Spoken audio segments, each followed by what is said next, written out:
alô, alô, e os que aí estão atravancando o meu caminho? Ora, estes passarão e eu, passarinho. Canta, canta, meu passarinho. Quem canta, seus males espanta. Assim é que se vive, né? A cantar. Obrigado, viu? Pelo teu carinho, pelo teu amor, pelo teu astral, por ter me escolhido aqui no YouTube, quando eu sei que há tantos ótimos canais. Muito obrigado com tanta coisa na TV, no rádio. Que privilégio esse meu, hein? Billy Oro Santos. Como você tá, Billy? Obrigado, virou assinante, ele é premium e veio para ser também um dos membros do nosso canal, fazendo crescer a nossa família, né, Billy? Muito obrigado, viu? Junto com a Luciana Egídio está o Billy, a Maria Tereza, a Suzana Ribeiro e tanta gente mais. O Márcio Blota, idem, Ana Paula Batista também. Muito obrigado a vocês todos pelo carinho, viu? Do fundo do coração. Sobre comentários que os membros fizeram nos últimos momentos. Vamos lá? Comentários mais recentes. Em As Linhas Tortas do Destino, a Diana Souza comentou: que história linda e única, linda e única. A Carmen Alves, da Carminha, dá uma arrumadinha no som, por favor, dessa história, Paulinho. Tá com probleminha no som? Vou olhar com muito carinho, sim. Viu? Os nossos técnicos procuram fazer muito bem feito, mas de vez em quando escapa uma coisinha ou outra. Tem razão, Carminha, eu vou verificar, tá bom? Eu, quando publiquei, estava tudo ok, mas eu vou dar uma espiada. Na história da meia-noite, almas cruzadas no Japão, mulher viaja para Portugal, o endereço antigo dele, que lá com certeza você pode ter resposta. Quem diz isso? A Rosana, né? Na verdade, a Rosana foi quem comentou. Obrigado, Rosana. Sobre o divórcio, eu sofri só um ano e 3 meses. Depois a fila andou, viu, Paulinho? Diz a Carmen Alves. Vivi super feliz por mais 4 anos e depois eu perdi o ex, né, para Deus, é isso? Foi o que eu entendi. Hoje eu vivo só e muito feliz, estou vencendo essa doença, que é um câncer, né, Paulinho? E vamos embora para os bailões. Hein, Carmen? Pro bailão, né, Carmen? Isso aí, tá sempre animada. Um beijo para ela. André Ramiro, que linda história emocionante. A trilha sonora, então, perfeita. Realmente eu gostei demais. Especialmente da música final, a música japonesa final da história. Achei linda demais. O Billy, que acabou de entrar, o Billy Horus, que acabou de entrar, também comentou aqui, linda história. E talvez tenha sido essa história que o fez, né, Billy, se tornar membro aqui do canal. Tomara. Um beijo para você. Gente, tudo pronto, tudo preparado. E eu vou contar mais uma linda história a partir de agora. Contando sempre com carinho e com a audiência de vocês. Preparados? Então eu vou cantar. Prepare o seu coração para a história que eu vou contar. Ela escutava uma voz, essa voz sempre a acompanhar. Dizia coisas que iriam acontecer, de um jeito dela se preparar. E olha, é impressionante essa história. Eu tenho certeza que você vai gostar. Então, começou.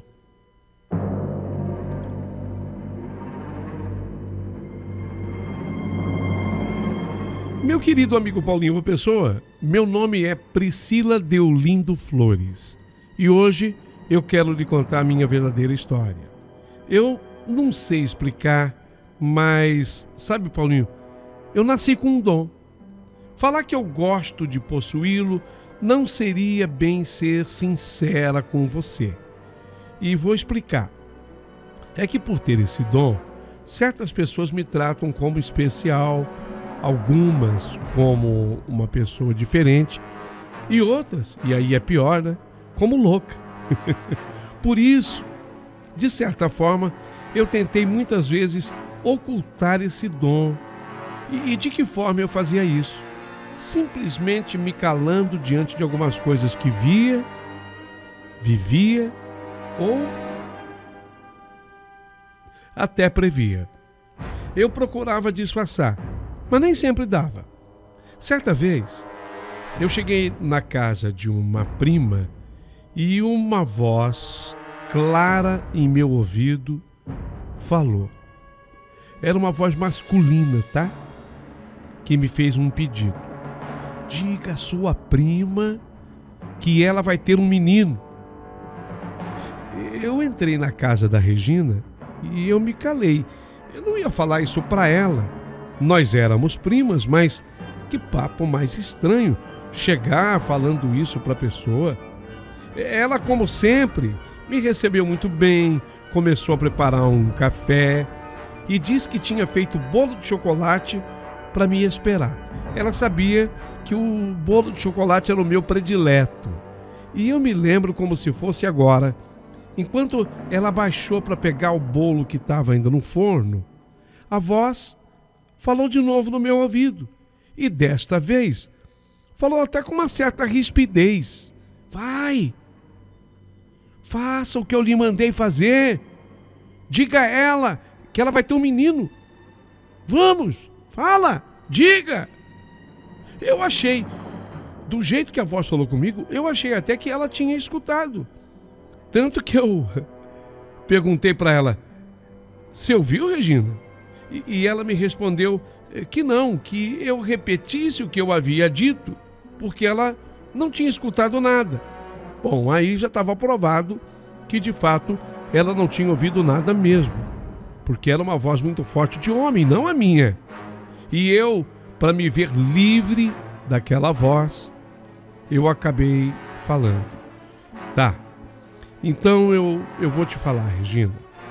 Regina, você vai ter um menino. Quando eu falei assim, a minha prima levou um susto, mas um susto tão grande que ela fechou o forno do fogão sem pegar o bolo que ela ia pegar e me olhou espantada.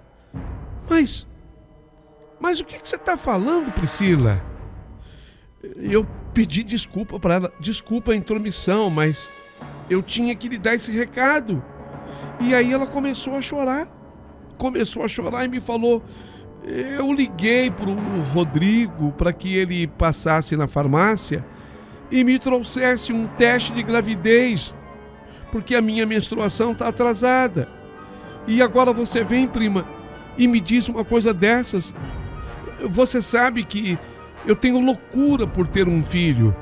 E Rodrigo, meu marido, sonha com um menino. De onde foi, Priscila, que você tirou essa ideia? Olha, prima, você vai me desculpar, nem eu mesma sei. Mas uma voz insistiu para que eu lhe dissesse isso. E eu tive que lhe falar.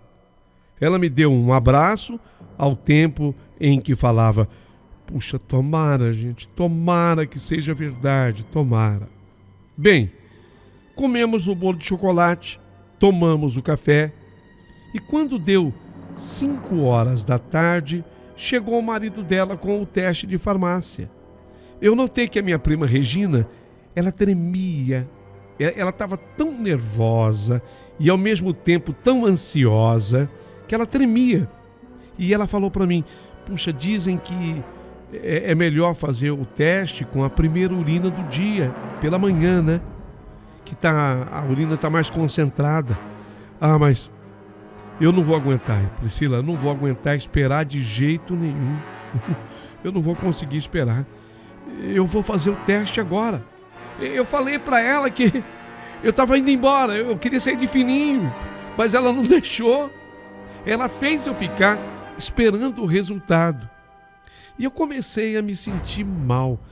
E se ela nem estivesse grávida, meu Deus do céu? Mas a voz me mandou eu falar aquilo para ela. E agora? Bem, a minha prima Regina entrou pro banheiro E coisa de uns 3 minutos depois, se tanto, escutei o grito dela: "Tô grávida! Eu tô grávida! Apareceram as 2 fitinhas cor-de-rosa! Eu tô grávida! Eu tô grávida!" E antes dela abraçar o marido dela, ela correu pro meu lado e abraçou a mim. E me falou: "Você vai ser a madrinha, minha prima, você vai ser a madrinha." E foi aí que ela contou pro Rodrigo, o marido dela, portanto, meu primo também, né? Casado com a minha prima. Ela contou para ele o que estava acontecendo e dizendo que eles teriam um menino. Eu fiquei, meu amigo Paulinho Boa Pessoa, eu fiquei numa situação terrível, porque e se não fosse menino? Mas quando eu saí de lá e cheguei em casa, a voz falou comigo de novo: "Escuta aqui, eu não sou espírito de mentir. Se eu falei, tá falado. Apenas confia em mim. Pode confiar." E foi assim que eu me tornei madrinha do meu priminho Michel. E eu contei inicialmente isso nessa minha história exatamente para que vocês todos entendam o dom que eu tenho. Eu acho que esse dom, na verdade, ele nasceu comigo. Mas esse foi apenas um acontecimento, porque muitos outros vieram. Eu já sabia quando é que eu ia escutar a tal da voz. Havia um sintoma que avisava. Primeiro, eu sentia um frio. Podia estar fazendo calor de 40 graus. Mas, de repente, me batia aquele frio tão forte, tão agudo. Pronto, eu já sabia que era a voz querendo falar comigo alguma coisa. Houve um momento em que isso começou até a me incomodar bastante, porque às vezes eu estava dormindo e a voz vinha assim no meu ouvido e me dizia alguma coisa. E nem sempre era aviso ou recado para alguém, mas coisas até assustadoras do tipo: "Priscila, tem vários espíritos aqui dentro do seu quarto, mas não tenha medo, não os tema. Eles não podem fazer nada com você, tá? Nenhum pode lhe fazer nenhum mal." Meu Deus, mesmo assim a gente se assusta. Ou simplesmente eu estava dormindo e a voz vinha apenas para me acordar. Um dia eu fiquei brava e pedi que a voz, se afastasse de mim. Eu queria um pouco de paz, eu precisava de um pouco de sossego. E foi assim que a voz me deu um tempo, sabe? E eu achei que quem sabe esse tempo fosse até definitivo. A minha bronca tinha valido a pena. Mas depois de um certo período, a mesma voz voltou e disse que, olha, tinha que ser assim. Tinha que ser assim. No meu caminho tinha que ser assim. Porque a minha alma ansiava por isso. Que isso era algo muito maior do que eu própria. Bem, então eu fazer o quê? Eu tive que aceitar. De que forma que eu poderia mudar tudo isso? Foi assim, até que aquele fato aconteceu com a minha avó Ivani. E prestem atenção, porque esse fato é dos mais interessantes. A minha avó Ivani, ela tinha 9 irmãos e ela gostava, lógico, de todos os irmãos. Mas ela era muito mais próxima de 2 irmãos que tinham ficado lá em Irecê. Irecê é terra do feijão, na Bahia. É um lugar que chove bastante, sabia? Irecê, na Bahia. Os irmãos da vovó que ficaram por lá era meu tio avô Sebastião e a minha tia avó Ilza. 2 irmãos. Seus irmãos favoritos. Os irmãos favoritos da vovó. Inclusive o irmão favorito mesmo era o tio Sebastião. A tia Ilza ia no embalo. Vocês estão me entendendo? Eles eram inseparáveis. Então, todo verão, a vovó planejava ir a Irecê, visitar os seus irmãos e as famílias respectivas deles. Mas, às vezes, ela levava as filhas consigo. Saía de Taubaté para a Bahia. E naquele verão, ela convenceu a minha mãe, Silvana, a ir com ela. Foram a Guarulhos, de lá tomaram o avião. Enquanto a minha avó e a minha mãe estavam no ar, no avião, a caminho da Bahia, meu tio-avô, Sebastião, ele pegou uma escada para trabalhar no seu galpão. Ele queria, eu acho que, dar uma enfeitada no galpão para a chegada da irmã tão amada e de uma sobrinha tão querida que era minha mãe. Só que, infelizmente, o meu tio não podia ter feito isso. Ele acabou caindo de uma altura de 4 metros. Se para um jovem já teria sido terrível, nossa, imaginem como foi para o tio Sebastião. Ele com 77 anos. Para ele foi muito pior. Ele acabou indo para um hospital lá da cidade. Aí o médico que o atendeu falou: não, tá tudo bem, o senhor vai ficar em observação, mas nem adianta ficar aqui no hospital. Vou dar alta para o senhor, volta para casa. Só que o tio Sebastião não estava bem. Ele tinha quebrado vários ossos na queda e ele sofria um distúrbio sanguíneo ainda não diagnosticado. Era uma hemorragia interna. E quando o avião delas pousou lá na Bahia, o meu tio estava de volta para a emergência do hospital. Mas, lamentavelmente, desta vez, já em vias de morrer. Vovó e mamãe chegaram lá na casa dele a tempo ainda de velá-lo, a tempo do seu funeral. Nossa! Meu amigo Paulinho Boa Pessoa, que tristeza foi aquilo. Nossa, a vovó ficou devastada. A minha mãe, lógico, que sofreu também, mas a minha avó, ela era muito ligada àquele irmão dela. Oh, meu Deus! Quando ela chegou em casa, a sua dor era palpável. Uma nuvem negra de tristeza englobava tudo ao seu redor. E, sabe, foi diante dessa tristeza toda sofrida pela minha avó que aquilo tudo acabou acontecendo, e justamente comigo. E eu vou contar para vocês daqui a pouquinho. Antes, a minha avó, ela ficou numa depressão tão grande que ela disse que nunca mais iria viajar. Não, eu não vou viajar nunca mais. Eu não tenho mais graça para fazer viagem nenhuma. A viagem que eu gostava de fazer era Irecê, na Bahia. Agora não vou mais. Não vou mais encontrar o meu chapéu branco.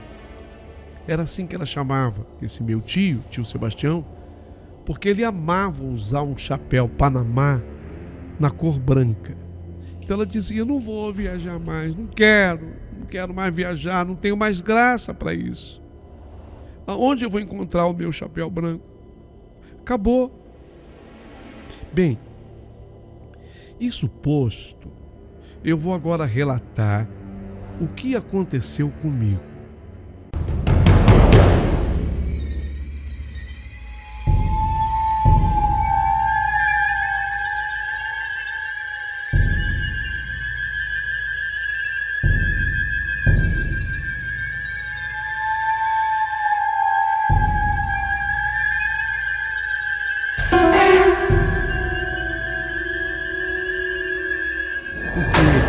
Foi tudo muito impressionante. Eu tenho que dizer que, enquanto o tio Sebastião era o irmão favorito da minha avó e o tio favorito da minha mãe também, a minha mãe Silvana também dizia que ele era o tio mais amado, eu senti o mesmo por ele. Sim, Era aquela coisa, a minha avó que tinha o tio Sebastião como predileto irmão, a minha mãe que tinha aquele tio como mais amado, e para mim não era diferente, até mesmo na comparação com os outros irmãos da vovó, ele também era o meu preferido.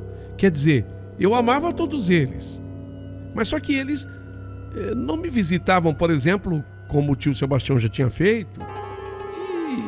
A afinidade, o carinho, o papo, o astral, tem tudo isso, né? Então, era exatamente assim que o tio Sebastião significava para mim também. Eu estava dormindo aquela noite e, de repente, o frio característico para ouvir aquela voz me bateu. Eu conhecia muito bem aquele frio, porque não adiantava o cobertor. Não, quando esse frio batia, não adiantava o cobertor. O frio bateu pesado. Eu sabia que vinha a voz. Acordei com aquele frio. Sabia que não adiantava me cobrir, já estava coberta. E a voz, então, falou comigo. Se prepare, Priscila, porque hoje eu vou permitir que um espírito se materialize para falar com você. Eu ia dizer que não autorizasse. Eu não estava preparada para isso, eu não queria isso, pelo menos não aquela hora. Mas não deu tempo de eu falar. Eu senti quando a lateral da minha cama se afundou. Alguém acabava de se sentar ali. Eu abri então os olhos e vi, pelo chapéu branco, era a marca dele, o chapéu Panamá branco. Era ele, o tio Sebastião, porque mesmo o quarto na penumbra, aquele chapéu branco ganhou destaque. E logo abaixo do chapéu parece que havia uma luz no chapéu que iluminou o rosto. Eu vi o rosto dele nos detalhes. E ele começou a falar. Priscila, olha, filha, você é o canal da minha comunicação. Eu quero que você converse com a Ivani, a sua avó, sobre mim. Ela anda muito triste, sabe, filha? Tá querendo desistir da vida e dizendo que esse ano ela não vai viajar, não vai para Irecê. E ela ainda tem muitos parentes lá. Por favor, diga a ela que eu estou bem. Esse é o recado que eu quero que você passe para ela. Que eu estou bem. Que, aliás, eu nunca estive tão bem. Porque eu estou do lado da luz, onde eu não sinto dores e vou de um lugar para o outro voando como se pássaro eu fosse. Fala para ela que eu me incomodo muito com a sua tristeza e que ela precisa sim viajar nesse verão, ver os outros irmãos, as outras irmãs, os demais parentes. E quando ela for na minha casa em Irecê, para ela trazer consigo o meu chapéu Panamá branco. Ele está lá, em cima do guarda-roupa e dentro da caixa. Você fala para ela? Eu preciso, sabe, Priscila, que você fale com ela. Você é o meu canal de comunicação, filha. Sabe, eu preciso deixar uma coisa muito clara aqui nessa história. Eu não estava dormindo, não. Portanto, eu não estava sonhando. A velha voz de sempre me havia despertado. Tudo estava tão claro e lúcido que eu sabia de tudo o que eu havia vivido ali. Era real, era verdadeiro. Ainda na cama, eu estendi assim a mão para esse meu tio-avô, o tio Sebastião. de quem eu já disse aqui, eu gostava muito. Mas eu vi que ele não fez menção de aproximar a mão dele da minha. Foi quando ele silenciou e a voz, aquela velha voz falou comigo: Priscila, ele não pode te tocar. Então eu me levantei da cama, eu achei que eu devesse abrir a porta para ele poder sair. Mas não houve necessidade, porque o meu tio-avô, ele simplesmente atravessou a parede. Sabe? Simplesmente veio e atravessou a parede, foi embora. Fiquei impressionada. Ainda dentro do quarto, fiquei impressionada. A voz não falou comigo mais. Aí eu voltei para a cama, já não sentia mais o frio. Me deitei e dormi. No dia seguinte, e já no outro dia, eu fui na casa da minha avó. Chegando lá, eu estranhei, porque a minha avó sempre foi muito organizada, muito. E ela nunca dormia com louça sem lavar.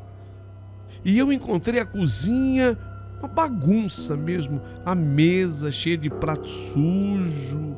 Parecia que a família tinha acabado de desaparecer, sabe? A minha avó ainda estava deitada e já eram 10 horas da manhã. Não era normal.